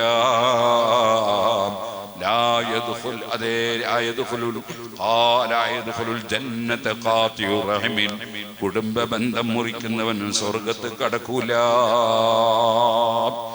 എത്ര ഫർദ് നിസ്കരിച്ചാലും, എത്ര സുന്നത്ത് നിസ്കരിച്ചാലും, എത്ര തഹജ്ജുദ് നിസ്കരിച്ചാലും കുടുംബ ബന്ധം മുറിക്കുന്നവന്റെ ദുആക്ക് ഉത്തരം കിട്ടൂല. കണ്ടില്ലേ, നബി സല്ലല്ലാഹു അലൈഹി വസല്ലം അറഫ ദിവസം അസറിന്റെ ശേഷം ഏറ്റവും ദുആക്ക് ഉത്തരം കിട്ടുന്ന ഒരു സമയമാണിത്. അറഫ ദിവസം അസറിന്റെ ശേഷം എത്രയോ ജനങ്ങൾ അറഫയിൽ ഒരുമിച്ച് കൂടുന്ന സമയമാണ്. ഏറ്റവും ബഹുമാനമുള്ള സമയമാണ് അസറിന്റെ ശേഷം. ആ സമയത്ത് നബി തങ്ങൾ ദുആ ചെയ്യാണ്, സഹാബികളൊക്കെ ഉണ്ട്. അപ്പൊ നബി സല്ലല്ലാഹു അലൈഹി വസല്ലം പറയാണ്, കുടുംബ ബന്ധം മുറിച്ച ആരെങ്കിലും എന്റെ സദസ്സിലുണ്ടെങ്കിൽ അവനുടനെ എഴുന്നേറ്റ് സ്ഥലം വിടണം. ഈ സദസ്സിൽ ഇരിക്കാൻ പാടില്ല. കുടുംബ ബന്ധം മുറിച്ചവൻ എന്റെ സദസ്സിലിരിക്കരുത്. അപ്പൊ ഒരാൾ മാത്രം എഴുന്നേറ്റ് പോയി. അയാൾ പോയിട്ട് കുറച്ച് കഴിയുമ്പോൾ തിരിച്ചു വന്ന് നബി സല്ലല്ലാഹു അലൈഹി വസല്ലം കൂടെ ഇരുന്നു. അപ്പൊ നമ്മൾ ചോദിച്ചു എവിടെ പോയെന്ന്. അപ്പൊ അത് എന്റെ ഉമ്മാന്റെ അനുജത്തിയോ അടുത്ത ബന്ധത്തിൽപ്പെട്ട ഒരാളുമായിട്ട് കുറച്ച് തെറ്റാണ്. അപ്പൊ ഞാൻ തങ്ങളങ്ങനെ പറഞ്ഞപ്പോ അവരെ കൊണ്ട് പൊരുത്തപ്പെടിക്കാൻ വേണ്ടി പോയതാണ്. അവിടെ നമുക്ക് ഈഗോ പ്രശ്നമൊന്നും ഉണ്ടാകാൻ പാടില്ല. ഞാനെങ്ങനെയാ അവനെ കൊണ്ട് പൊരുത്തപ്പെടിക്കാന്നൊന്നും വിചാരിക്കരുത്. അല്ലാഹ് നമുക്ക് വെള്ളം തന്ന റബ്ബ്, നമുക്ക് ഓക്സിജൻ തരുന്ന റബ്ബ്, ഭക്ഷണം തന്ന റബ്ബ്, ഹാർട്ട് തന്ന റബ്ബ്, ബ്രെയിന് തന്ന റബ്ബ്, കരള് തന്ന റബ്ബ്, നമ്മളുടെ എല്ലാം തന്ന റബ്ബ്. കിഡ്നി വർക്ക് ചെയ്യിപ്പിക്കുന്ന അവനാണ്, ഹാർട്ട് വർക്ക് ചെയ്യിപ്പിക്കുന്ന അവനാണ്, നമ്മുടെ ബ്രെയിൻ വർക്ക് ചെയ്യിപ്പിക്കുന്ന അവനാണ്, അവൻ തന്നെയാണ് കരൾ വർക്ക് ചെയ്യിപ്പിക്കുന്നത്, അവനാണ് നമ്മുടെ എല്ലും പല്ലും തോലും മുഴുവൻ സൃഷ്ടിച്ചത്, എല്ലാം തരുന്നവൻ അവനാണ്. ഈ പാവപ്പെട്ട എനിക്കൊരക്ഷരം പറയാൻ കഴിയൂല. അത് പറയാനുള്ള കഴിവ് അല്ലാഹു തആല പറയാൻ ഉദ്ദേശിക്കുമ്പോൾ എനിക്ക് തരാതെ ഒരക്ഷരം പറയാൻ കഴിയൂല. ഞാൻ അങ്ങനെ ഉദ്ദേശിക്കണമെങ്കിലോ അല്ലാഹു ഉദ്ദേശിക്കണം. ഞാൻ അങ്ങനെ ഉദ്ദേശിക്കണമെന്ന് അല്ലാഹു ഉദ്ദേശിക്കാതെ എനിക്ക് ഉദ്ദേശിക്കാൻ തന്നെ കഴിയൂല. വമാ തശാഉന ഇല്ലാ യശാ അല്ലാഹ്. അല്ലാഹു ഉദ്ദേശിക്കാതെ നിങ്ങൾക്കൊന്നും ഉദ്ദേശിക്കാൻ കഴിയൂല. അപ്പൊ എല്ലാം തരുന്നവനും തന്നവനും കൊടുക്കുന്നവനും തടയുന്നവനുമാണ് അല്ലാഹ്. ആ അല്ലാഹു എനിക്ക് എന്തെല്ലാം തന്നു. തന്നതിനൊന്നും കണക്കില്ല. ഞാൻ ചോദിച്ചിട്ട് തന്നതല്ല. എൻ്റെ കണ്ണ് ഞാൻ ചോദിച്ചിട്ട് തന്നതല്ല. എൻ്റെ കാത് ഞാൻ ചോദിച്ചിട്ട് തന്നതല്ല. എൻ്റെ ബ്രെയിന് ഞാൻ ചോദിച്ചിട്ട് തന്നതല്ല. എൻ്റെ ഹാർട്ടും കിഡ്നിയും ഒന്നും ഞാൻ ചോദിച്ചിട്ട് തന്നതല്ല. എനിക്ക് വേണ്ടതെല്ലാം ആവശ്യത്തിന് തന്ന റബ്ബാണ്. തന്നുകൊണ്ടിരിക്കുന്ന റബ്ബാണ്. ഇനിയും തരുന്ന റബ്ബാണ്. ആ റബ്ബ് സുബ്ഹാനഹു വ തആല എന്നോട് കളവ് പറയരുതെന്ന് പറഞ്ഞു. പക്ഷേ ഞാൻ കളവ് പറഞ്ഞു പോയി. ആ റബ്ബ് അന്യ പെണ്ണിലേക്ക് നോക്കരുതെന്ന് പറഞ്ഞു. ഞാൻ നോക്കിപ്പോയി. ആ റബ്ബ് എന്നോട് ഗീബത്ത് കേൾക്കരുതെന്ന് പറഞ്ഞു. ഗീബത്ത് പറയുന്ന സദസ്സിൽ ഞാൻ പങ്കെടുത്തു പോയി. ആ റബ്ബ് എന്നോട് ഗീബത്ത് പറയരുതെന്ന് പറഞ്ഞു. ഞാൻ ചിലരെ കുറ്റം പറഞ്ഞു പോയി. അങ്ങനെ തുടങ്ങിയിട്ട് ഞാൻ എൻ്റെ കർമ്മങ്ങളിലേക്ക് കടന്നു നോക്കുമ്പോൾ നിസ്കരിക്കാൻ റബ്ബ് പറഞ്ഞു. പക്ഷേ ഞാൻ നിസ്കരിച്ചു. ആ നിസ്കാരത്തിൽ ദുനിയാവിന്റെ ചിന്തകൾ പലതും കടന്നു വന്നു. ഞാൻ എൻ്റെ റബ്ബിനോട് ഇയ്യാക നഅ്ബുദു വ ഇയ്യാക നസ്തഈൻ, നിനക്ക് മാത്രം ഞങ്ങൾ ആരാധിക്കുന്നു, നിന്നോട് തന്നെ സർവ്വ വിഷയത്തിലും ഞങ്ങൾ സഹായം ചോദിക്കുന്നു. കാരണം ഏത് സഹായം ആരിൽ നിന്ന് കിട്ടുന്നുണ്ടെങ്കിലും അതൊക്കെ നിന്റെ സഹായമാണല്ലോ. അങ്ങനെ എല്ലാം തരുന്ന റബ്ബ്. പക്ഷെ ഞാൻ ഇയ്യാക നഅ്ബുദു എന്ന് പറയുമ്പോ എന്റെ ചിന്തകളൊക്കെ വേറെ പല സംഗതിയിലുമാണ്. പടച്ചവനോട് പറയുമ്പോ ആ ചിന്തയൊന്നല്ല ഉള്ളത്. നിസ്കാരത്തിൽ പല ചിന്തയും വന്നു. അപ്പൊ ഞാൻ ചെയ്ത കർമ്മങ്ങൾക്കൊക്കെ ഒരുപാട് കുഴപ്പങ്ങളുണ്ട്. ഓ സുഹൃത്തുക്കളെ, നമ്മളൊക്കെ അങ്ങനെയല്ലേ? റബ്ബ് നമുക്ക് മാപ്പ് തരട്ടെ. ആരെ മനസ്സിലും ഞാനൊരു നല്ലവനാണെന്നോ ഞാൻ വിജയിച്ചുവെന്നോ ഖൽബിൽ തോന്നാൻ പാടില്ല. ഈ വ്യാജ തരീഖത്തിന്റെ ശൈഖന്മാർക്കുള്ള ഏറ്റവും വലിയ ദോഷം അവരെ ധാരണ അവർ വലിയ മഹാന്മാരാണെന്നാണ്. അതല്ലേ മനുഷ്യന്റെ കിബർ എന്ന് പറയുന്നത്. മനുഷ്യനെപ്പോഴും താഴ്മയുള്ളവനാകണം, വിനയമുള്ളവനാകണം. വഇബാദുർ റഹ്മാനില്ലദീന യംശൂന അലൽ അർളി ഹൗനാ വഇദാ ഖാതബഹുമുൽ ജാഹിലൂന ഖാലൂ സലാമാ. അല്ലാഹുവിന്റെ അടുക്കൽ നല്ലവരായ ജനങ്ങളെ ലക്ഷണം അവർ താഴ്മയോടെ ജീവിക്കും. അവർക്ക് ഈഗോ പ്രശ്നം ഉണ്ടാവില്ല, അവർക്ക് അഹങ്കാരം ഉണ്ടാവില്ല. എല്ലാവരും മുന്നിൽ താഴ്മയോടെ ജീവിക്കും. ഇനി ഒരാൾ വിവരക്കേടെന്തെങ്കിലും ഇങ്ങോട്ട് പറഞ്ഞാലോ ഖാലൂ സലാമ, അവിടുന്ന് രക്ഷപ്പെടുന്ന വർത്താനം എന്തെങ്കിലും പറഞ്ഞ് ഒരു കുഴപ്പത്തിനും നിൽക്കൂല. അതാണ് അല്ലാഹുവിന്റെ സാലിഹീങ്ങളായ അടിമകളുടെ ലക്ഷണമെന്ന് സൂറത്തുൽ ഫുർഖാനിൽ അല്ലാഹ് പറഞ്ഞില്ലേ. അപ്പൊ അങ്ങനെയാണ് നമ്മൾ ഉണ്ടാകേണ്ടത്. നമ്മളെ മനസ്സിൽ ആരോടും വൈരാഗ്യവും വിദ്വേഷമൊന്നും ഇല്ലാതെ നല്ല തെളിഞ്ഞ മനസ്സോടുകൂടിയാണ് നമ്മൾ ജീവിക്കേണ്ടത്. അപ്പൊ സുഹൃത്തുക്കളെ, ഇന്നല്ലാഹ യഅ്മുറു ബിൽ അദ്ലി വൽ ഇഹ്സാനി വഈതാഇ ദിൽ ഖുർബാ, അടുത്ത ബന്ധുക്കളെ വല്ലാതെ പരിഗണിക്കണം. അപ്പൊ ഒരു കുടുംബത്തിൽപ്പെട്ട ഒരാൾ നമ്മളോട് തെറ്റ് ചെയ്താൽ ആ തെറ്റിങ്ങനെ ഓർമ്മിച്ച് നടക്കാൻ പാടില്ല. അത് മറക്കാനും പൊറുക്കാനും കഴിയണം. കാരണം നമുക്ക് അല്ലാഹ് പുറത്തു തരണ്ടേ. ഈ തെറ്റ് മുഴുവനും അള്ളാഹിനോട് ചെയ്തിട്ട് ആ റബ്ബി നമുക്ക് മാപ്പ് തരണ്ടേ. റബ്ബി നമുക്ക് മാപ്പ് തരണമെങ്കിൽ നമുക്കൊരു മാപ്പ് കൊടുക്കാനുള്ള മനസ്സ് നമുക്ക് ഉണ്ടാകണ്ടേ. നിങ്ങൾ കാണുന്നില്ലേ ലൈലത്തുൽ ഖദറിന്റെ ദ്വാര കാണേണ്ടത് എന്താ? അല്ലാഹുമ്മ ഇന്നക അഫ്വുൻ തുഹിബ്ബുൽ അഫ്വ ഫഅഫു അന്നി. അല്ലാഹ് നിനക്ക് വിട്ടുവീഴ്ചയിൽ വലിയ താല്പര്യമാണല്ലോ, എനിക്ക് വിട്ടുവീഴ്ച ചെയ്തു തരണേന്നാ. നമുക്ക് അതിന് താല്പര്യം ഇല്ലാതിരുന്നാ പറ്റുമോ? നമുക്ക് ആദ്യം വിട്ടുവീഴ്ചയാണുള്ള മനസ്സുണ്ടാകണം. എല്ലാറ്റിനും വാശിയാ. അങ്ങനെ വാശി ഉണ്ടാകാൻ പാടില്ലല്ലോ. നമ്മൾ വിട്ടുവീഴ്ചയുള്ള മനസ്സുള്ളവരായിരിക്കണം. അതാണ് സാലിഹീങ്ങളുടെ ലക്ഷണം എന്ന് പറയുന്നത്, വാശിയല്ല. അപ്പൊ കുടുംബ ബന്ധം മുറിച്ച ഒരു വ്യക്തി, സ്വന്തം കുടുംബത്തിൽപ്പെട്ട ഒരാളുമായിട്ട് തെറ്റുള്ളൊരു വ്യക്തി, അദ്ദേഹം അറഫ ദിവസം അസറിന്റെ ശേഷം ദ്വാരക്കാൻ നോക്കുമ്പോ നബി സല്ലല്ലാഹു അലൈഹി വസല്ലം കുടുംബ ബന്ധം മുറിക്കുന്നവരുണ്ടെങ്കിൽ ഇറങ്ങിപ്പോകണമെന്ന് പറഞ്ഞപ്പോ അയാൾ ഇറങ്ങിപ്പോയിട്ട് തിരിച്ചു വന്നു ഞാൻ പറഞ്ഞത്. അയാളോട് ചോദിച്ചു എന്താ പ്രശ്നം, എവിടെയാ പോയത്? അവൻ പറഞ്ഞു കുടുംബത്തിൽപ്പെട്ട ഒരാളൊരു തെറ്റുണ്ടായിരുന്നു, അത് നന്നാകാൻ വേണ്ടി പോയതാണ്. അങ്ങനെ നന്നായി വന്നതാണ്. അപ്പൊ നബി സല്ലല്ലാഹു അലൈഹി വസല്ലം പറഞ്ഞു, കുടുംബ ബന്ധം മുറിക്കുന്നവൻ സദസ്സിലുണ്ടെങ്കിൽ ദുആക്ക് ഉത്തരം കിട്ടൂല. അതുകൊണ്ടാണ് ഞാൻ അങ്ങനെ ആരെങ്കിലും ഉണ്ടെങ്കിൽ പുറത്തു പോകണോ എന്ന് പറഞ്ഞത്. ഇതാര ദ്വായ? മുഹമ്മദ് റസൂലുള്ളാഹി സ്വല്ലല്ലാഹു അലൈഹി വസല്ലം തങ്ങളുടെ ദ്വായ. ആമീൻ പറയുന്ന ആരാ? സിദ്ദീഖ് റളിയല്ലാഹു പോലത്തെ ഏറ്റവും വലിയ ഔലിയാക്കളാ. ആ സദസ്സിൽ പോലും കുടുംബ ബന്ധം മുറിക്കുന്നവരുണ്ടെങ്കിൽ പുറത്തു പോകണം, അവന്റെ ദ്വാക്ക് ഉത്തരം കൊടുക്കൂല എന്നല്ലേ നബി സല്ലല്ലാഹു അലൈഹി വസല്ലം പറയുന്നത്. അള്ളാഹുവിന്റെ റസൂല് പറഞ്ഞു, ലാ യദ്ഖുലുൽ ജന്നത ഖാതിഉ റഹിമിൻ, കുടുംബ ബന്ധം മുറിക്കുന്നവൻ സ്വർഗ്ഗത്തിൽ കടക്കൂല. വല്ലാതെ ശ്രദ്ധിക്കേണ്ട കാര്യമാണ്. കുടുംബത്തോട് എപ്പോഴും നല്ല പെരുമാറ്റമായിരിക്കും. അവരെത്ര ഇങ്ങോട്ട് നമ്മളോട് എതിർപ്പ് കാണിച്ചാലും എന്ത് ശത്രുത കാണിച്ചാലും നമ്മൾ കാണിക്കാൻ പാടില്ല. നമ്മളോട് കല്യാണം പറഞ്ഞില്ല, നമ്മളെ കല്യാണം ആദ്യം അവിടെ പറയണം. നമ്മളോട് പോകുമ്പോൾ എന്ന് പറഞ്ഞില്ല, നമ്മൾ പോകുമ്പോൾ ആദ്യം അവിടെ പറയണം. ആ നിലക്കൊരു നല്ല വിശാലമായ മനസ്സുള്ളവനിക്കായി സ്വർഗം കിട്ടുക. സ്വർഗം വെറുതെ ഒന്നും കിട്ടൂല. ബദരീങ്ങൾക്ക് സ്വർഗം കിട്ടിയ അവര് അതാ ഊണ് ഉറപ്പ് വെച്ച് അധ്വാനിച്ചിട്ട് റമദാൻ മാസത്തിൽ, സുബ്ഹാനല്ലാഹ്, റമദാൻ മാസത്തിൽ ഇസ്ലാമിനെയും മുസ്ലിമീങ്ങളെയും അതുപോലെ മദീനത്ത് താമസിക്കുന്ന അമുസ്ലിമീങ്ങളെയും അങ്ങനെ മദീന എന്ന രാഷ്ട്രത്തിൽ ജീവിക്കുന്ന എല്ലാരെയും കൊല്ലാൻ വേണ്ടി വന്ന കക്ഷികൾ, ആ കക്ഷികളോട് ജീവൻ കൊടുത്ത് പോരാടിയിട്ടല്ലേ ബദരീങ്ങൾക്ക് സ്വർഗം കിട്ടിയത്. നമുക്കെല്ലാം സ്വർഗം വെറുതെ കിട്ടുമോ? അപ്പൊ നമ്മൾ എന്ത് വേണം? നമുക്ക് നല്ല ക്ഷമ വേണം. അതേപോലെ തന്നെ നല്ല കാര്യങ്ങൾ ചെയ്യണം. അപ്പൊ ഇങ്ങോട്ടൊരാൾ നബി സല്ലല്ലാഹു അലൈഹി വസല്ലം പറഞ്ഞു, ഹസബഹുല്ലാഹു ഹിസാബൻ യസീറ, ഗ്രീൻ ചാനലിലൂടെ പോകാതെ, അതായത് ഒന്നും കണക്കൊന്നും നോക്കാണ്ട് പോയിക്കോ സ്വർഗത്തിലേക്ക് എന്ന് പറയും അല്ലാഹു തആല. അതിന് 3 ലക്ഷണം, 3 കാര്യം വേണം. ഒന്ന്, ഇങ്ങോട്ട് തെറ്റ് ചെയ്തവന് അങ്ങോട്ട് നന്മ ചെയ്യുന്ന സ്വഭാവം വേണം. അതായത് തെറ്റുകൾ മാപ്പ് കൊടുക്കാൻ സാധിക്കണം. തുഅ്തീമൻ ഹറമക്ക്, ഇങ്ങോട്ട് തരാത്തവന് അങ്ങോട്ട് കൊടുക്കാൻ കഴിയണം. അതേപോലെ തന്നെ നിന്നോട് ബന്ധം മുറിച്ചവനോട് അങ്ങോട്ട് ബന്ധം ചേർക്കണം.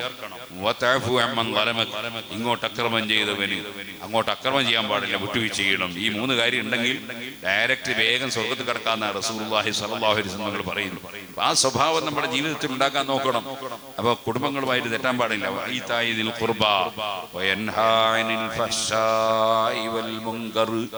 എല്ലാ വഷളായ തെറ്റുകളും നിഷിദ്ധങ്ങളും വന്ന വിരോധിക്കുകയാണ്.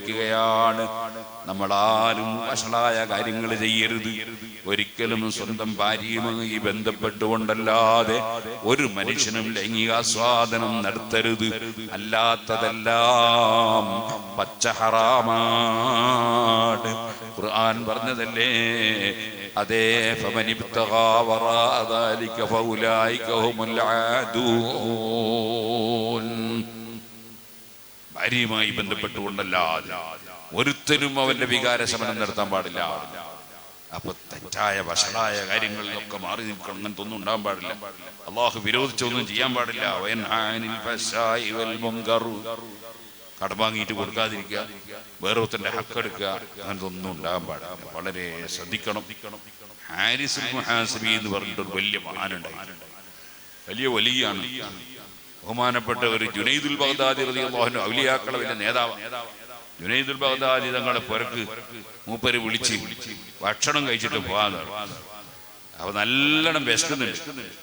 അങ്ങനെ ജുനൈദുൽ ബഗ്ദാദി തങ്ങളെ പുറക്ക് പോയി ഭക്ഷണം കഴിക്കാൻ വേണ്ടി ചെന്ന് ഒരു കഷ്ണം എടുത്ത് വായിലിട്ട് ചവച്ചോണ്ടിരിക്കുമ്പോ ആ കഷ്ണം കൂടെ അങ്ങനെ തന്നെ പോയിട്ട് അത് പുറത്തൊക്കെ തുപ്പിക്കൾ എന്നിട്ട് അങ്ങനെ തന്നെ ഇറങ്ങിയങ്ങ് പോയി.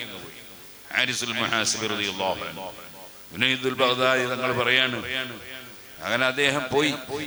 കുറേ ദിവസം കഴിഞ്ഞ് പിന്നൊരവസരത്തിൽ സുബ്ഹാനല്ലാഹ് ഞാൻ കണ്ടുമുട്ടി. ഞാൻ ചോദിച്ചു, നിങ്ങൾ എന്തേ അങ്ങനെ പോയത് എന്ന് ചോദിച്ചു. അപ്പൊ എന്നോട് ചോദിച്ചു, നിങ്ങൾക്ക് ആ ഭക്ഷണം എവിടുന്ന കിട്ടിയത് ചോദിച്ചു. ഞാൻ പറഞ്ഞു, തൊട്ടടുത്തൊരു കല്യാണം ഉണ്ടായി, അവിടുന്ന് കൊടുത്തയച്ചതാണ്. അപ്പൊ മൂപ്പര് പറഞ്ഞു, ഞാനും അള്ളയായിട്ടൊരു കരാറുണ്ട്. എന്താ കരാറ്? എന്നെ കൊണ്ട് ഒരു ശുഭത്തുള്ള ഹലാല്, ശരിക്ക് പ്യൂർ ഹലാലല്ലാത്ത ഒന്നും എന്നെ കൊണ്ട് തിന്നിക്കരുത് എന്ന് ഞാനും അള്ളയായിട്ടൊരു കരാറാണ്. അതുകൊണ്ട് എനിക്ക് ഭക്ഷണം ശരിക്ക് ക്ലിയർ അല്ലാത്ത ഭക്ഷണം വായിലിട്ടാൽ എനിക്ക് മനസ്സിലാവും ഇത് ക്ലിയർ അല്ലാത്ത ഭക്ഷണം. അതുകൊണ്ട് അത് അപ്പുറത്തെ കല്യാണ വീട്ടിൽ കൊടുത്തയച്ചാൽ നിങ്ങളെ ഭക്ഷണമൊന്നുമല്ല, അത് ശരിയില്ല. ഞാൻ അതുകൊണ്ടാണ് അത് തുപ്പിക്കളഞ്ഞത്. അങ്ങനെ പിന്നെ ഒരു ദിവസം ബഹുമാനപ്പെട്ട ജുനൈദുൽ ബഗ്ദാദി നിങ്ങൾ വേറൊരു ദിവസം മൂപ്പരെ വീട്ടിലേക്ക് ഭക്ഷണം തിരിച്ചു. മൂപ്പര് പറഞ്ഞ അന്നത്തെ ദിവസം എനിക്ക് നല്ലോണം വിശക്കുന്നുണ്ടായിരുന്നു, അതുകൊണ്ടാണ് ഞാൻ ക്ഷണം സ്വീകരിച്ച് വന്നത്. പക്ഷേ ഇത് കഴിക്കാൻ പറ്റാത്ത അവിടെ ഞാൻ തുപ്പിക്കളഞ്ഞു. രണ്ടാമത്തെ ക്ഷണം ക്ഷണിച്ചപ്പോ മൂപ്പര് പിന്നെ പോയി ഭക്ഷണം കഴിക്കാം. അപ്പൊ അന്ന് ജുനൈദുൽ ബഗ്ദാദി തങ്ങൾ പുരേന്ന് തന്നെ ഉണ്ടാക്കിയ ഒരു ഉണക്ക പത്തിരിയുണ്ട്, അതും കുറച്ച് ചെറിയ എന്തോ സുർക്കയോ അതുപോലത്തെ എന്തോ ഒരു സാധനം കഴിക്കാനും കൊണ്ടു കൊടുത്തു. അത് മൂപ്പര് നല്ലോണം കഴിച്ചു. എല്ലാം കഴിച്ചിട്ട് പറഞ്ഞ് ഇനി നിങ്ങൾ ആരെങ്കിലും വിളിച്ച് സൽക്കരിക്കുമ്പോൾ ഇങ്ങനത്തെ കൊടുക്കണം കേട്ടോ. കാരണം അത് ജുനൈദുൽ ബഗ്ദാദി തങ്ങളെ വീട്ടിൽ നിന്ന് ഉണ്ടാക്കിയ നല്ല ക്ലിയറായ ഭക്ഷണം.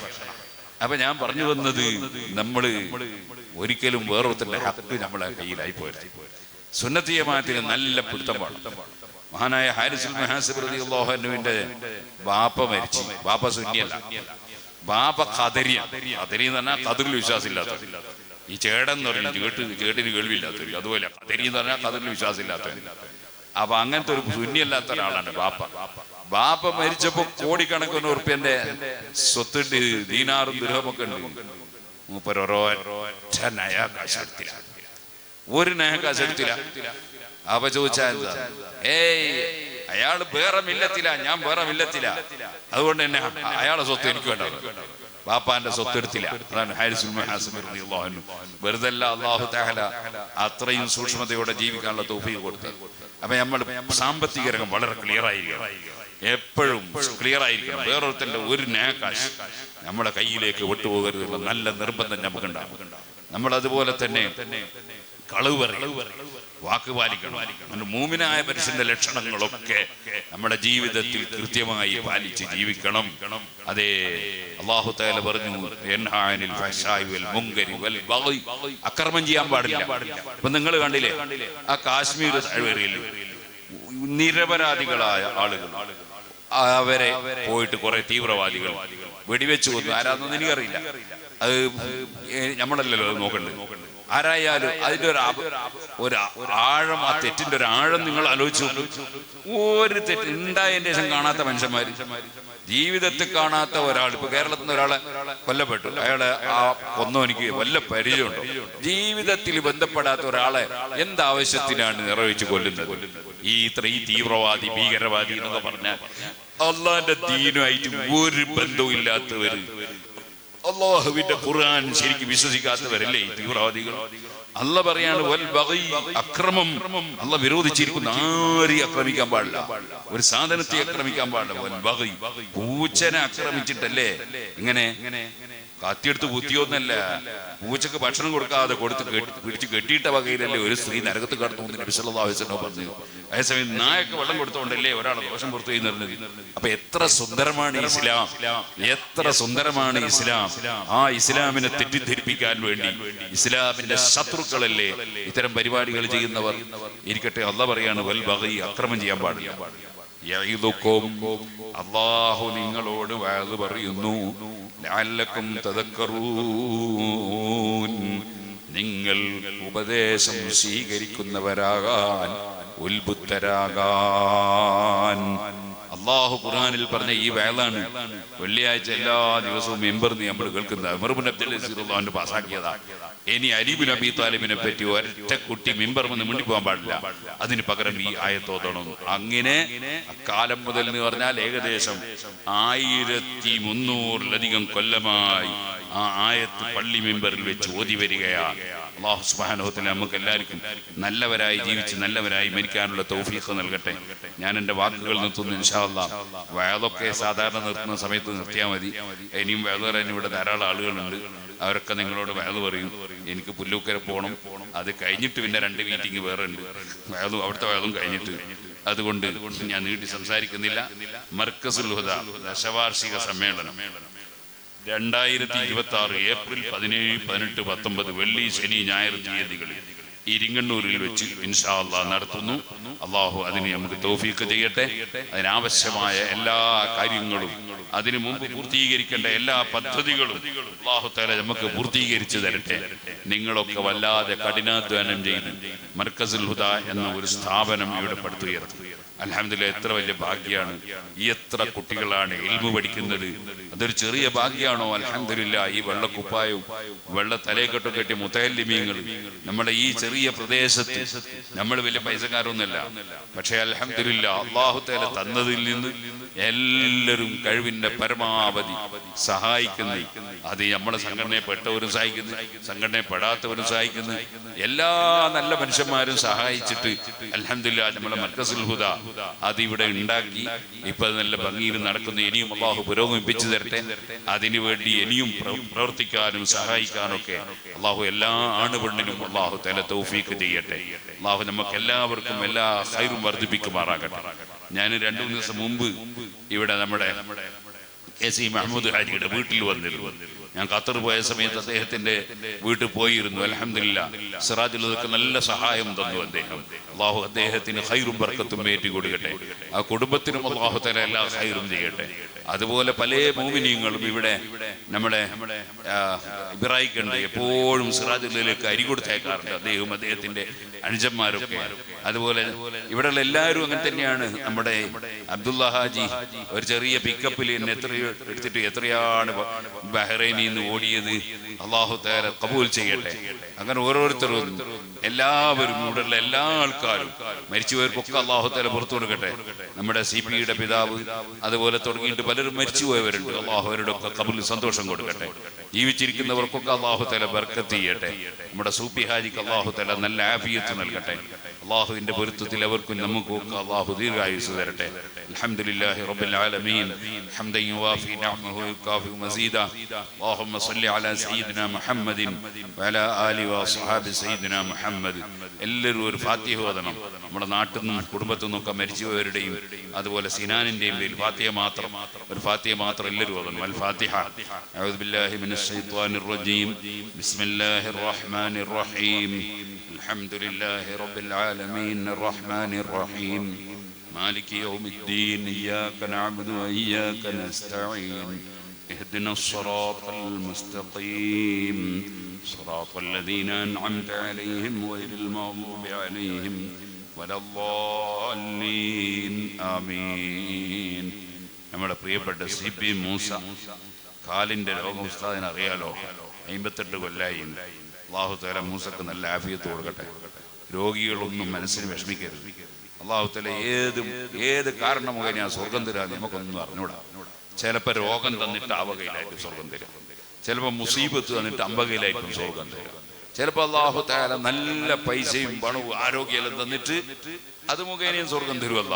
അത് സദഖ ചെയ്തിട്ടും കൊടുത്തിട്ടും അങ്ങനെയും തരും സ്വർഗം. എന്ത് വകയിൽ അള്ളാഹ് ഓരോരുത്തർക്കും ഓരോരോ നിലക്കാ കണക്കാക്കി, എങ്ങനെയാ നമുക്കറിയില്ല. അതുകൊണ്ട് രോഗമുള്ളവരൊന്നും മനസ്സ് വിഷമിക്കരുത്. അള്ളാഹു തആല മൂസക്കും മൂസക്കാക്കും അതുപോലെ രോഗമുള്ള പലരും ഈ സദസ്സിലുണ്ട്. നമ്മൾക്കെല്ലാം പലർക്കും പല രോഗമുണ്ട്. അള്ളാഹു തആല എല്ലാവരുടെ രോഗങ്ങളും ശിഫയാക്കി തരട്ടെ. എല്ലാവർക്കും അള്ളാഹു തആല ആഫിയത്ത് വർദ്ധിപ്പിച്ചു തരട്ടെ. മരിക്കുന്ന സമയത്ത് അള്ളാഹു നമ്മളെല്ലാവരെയും ഈമാൻ സലാമത്താക്കി മരിപ്പിക്കട്ടെ. അൽഹംദുലില്ലാഹി റബ്ബിൽ ആലമീൻ. അല്ലാഹുമ്മ സ്വല്ലി അലാ സയ്യിദിനാ മുഹമ്മദിൻ വഅലാ ആലി സയ്യിദിനാ മുഹമ്മദ്. റഹ്മാനുർ റഹീമായ റബ്ബേ, ഞങ്ങൾ ഓതിയതിന്റെ പ്രതിഫലം പോലെ സിനാനടക്കം പ്രായമുള്ളവരും കുട്ടികളും സ്ത്രീകളും പുരുഷന്മാരും ഈ പ്രദേശത്തുനിന്നും മറ്റു പ്രദേശങ്ങളിലൊക്കെ മരിച്ചുപോയ എല്ലാവരും ഖബറിലും നീ എത്തിച്ചു കൊടുക്കണം റഹ്മാനെ. അല്ലാഹു അവരെ ഇനങ്ങളെയൊക്കെ നീ സ്വർഗത്തിൽ ഒരുമിച്ച് കൂട്ടണം റഹ്മാനെ. എല്ലാ മുഅ്മിനീങ്ങൾക്കും മുഅ്മിനാത്തുകൾക്കും അവരുടെ എല്ലാ ബിസിനസ്സുകളിലും നീ വിദേശത്തും നാട്ടിലും എല്ലാ ബിസിനസ്സുകളിലും ജോലികളിലും നീ ഖൈറും ബർക്കത്തും നൽകണം റഹ്മാനെ. അല്ലാഹു ജീവിക്കുന്ന കാലത്തോളം ഇസ്സത്തോടെ ആഫിയത്തോടെ തഖ്വയോടെ ജീവിപ്പിക്കണം റഹ്മാനെ. എല്ലാ ഖൈറായ ഉദ്ദേശങ്ങളും നീ നിറവേറ്റി തരണം റഹ്മാനെ. ഏത് നഷ്ടങ്ങൾ കടങ്ങളുണ്ടോ നീ പരിഹരിച്ചു തരണം റഹ്മാനെ. അല്ലാഹു ഞങ്ങളെല്ലാവരെയും ഐശ്വര്യത്തോടെ തഖ്വയോടെ ജീവിപ്പിച്ച് അവസാനം കാമിലായ ഈമാനോടെ മരിപ്പിച്ച് സാലിഹീങ്ങളുടെ കൂടെ സ്വർഗത്തിൽ ഒരുമിച്ച് കൂട്ടണം റഹ്മാനെ. ഈ സ്ഥാപനം തുടങ്ങിയ കാലം മുതൽ ഇന്ന് വരെ ആര് സഹായിച്ചവരുണ്ടോ, കുട്ടികൾക്ക് ഭക്ഷണം കൊടുക്കുന്ന ഉമ്മമാര്, അതുപോലെ തന്നെ പിതാക്കൾ, ബന്ധപ്പെട്ടവർ, നാട്ടുകാര്, ആര് എന്ത് സഹായം ചെയ്യുന്നവരുണ്ടോ അവരൊക്കെ നീ സഹായിക്കണം റഹ്മാനെ. അവർക്കും ഞങ്ങൾക്കും സ്വർഗത്തുനിന്ന് ഭക്ഷണം തരണം റഹ്മാനെ. ഇനി ഇവിടെ ഉദ്ദേശിക്കുന്ന എല്ലാ പദ്ധതികളും നീ ഏറ്റെടുത്ത് വിജയിപ്പിച്ചു തരണം റഹ്മാനെ. അവസാനം ഞങ്ങളെല്ലാവരെയും, ഞങ്ങളെ സ്നേഹിച്ച മുഴുവൻ ആളുകളെയും നീ സ്വർഗത്തിൽ ഒരുമിച്ച് കൂട്ടണം റഹ്മാനെ. ربنا تقبل منا إنك أنت السميع العليم وتب علينا إنك أنت التواب الرحيم.